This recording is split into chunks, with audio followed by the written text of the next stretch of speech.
ইরানের ভেতরে ঢুকে সরাসরি গুপ্তঘাতক অভিযান, ইসরায়েলের ড্রোন হামলায় খুন হলো গোয়েন্দা প্রধান। এটাই কি সেই মুহূর্ত যেখান থেকে শুরু হবে তৃতীয় বিশ্বযুদ্ধের আগুন? মধ্যপ্রাচ্য এখন বারুদের স্তূপ, আর ঘড়ির কাঁটা এগিয়ে চলছে যুদ্ধের দিকে। 15 জুন এক নিখুঁত ও পরিকল্পিত স্ট্রাইকে ইসরায়েল ধ্বংস করল ইরানের ভেতরের সবচেয়ে সংবেদনশীল ঘাঁটি।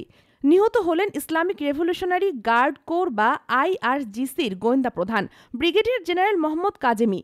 এই হামলায় প্রাণ হারান উপপ্রধান হাসান মুহাক্কিক এবং উচ্চপদস্থ কর্মকর্তা মোহসেন বাঘেরিও, 3 জন যারা ইরানের সামরিক বুদ্ধিমত্তার মস্তিষ্ক হিসাবে বিবেচিত।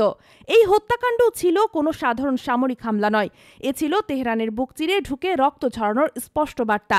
13 জুন শুরু হয় এই নতুন অধ্যায়। প্রথমে ইরানি বিজ্ঞানীদের বাসভবনে গোপন বিস্ফোরণ, তারপর একে একে খুন হতে থাকেন সামরিক পদস্থরা।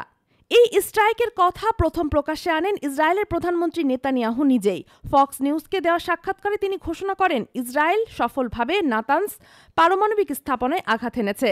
সেই নাতানস যা ছিল ইরানের পারমাণবিক কর্মসূচির হৃৎপিণ্ড, যেখানে 60% পর্যন্ত ইউরেনিয়াম সমৃদ্ধ করা হতো। বিশেষজ্ঞরা বলছেন, এই আঘাত যদি সত্যিই নাতানসকে ধ্বংস করে থাকে, তবে ইরানের পারমাণবিক স্বপ্ন এক ভয়াবহ ধাক্কা খেয়েছে। এটা শুধু প্রযুক্তির ক্ষতি নয়, এটা গোটা ইরানি নিরাপত্তা ব্যবস্থার হৃদয় ছিন্নভিন্ন করা।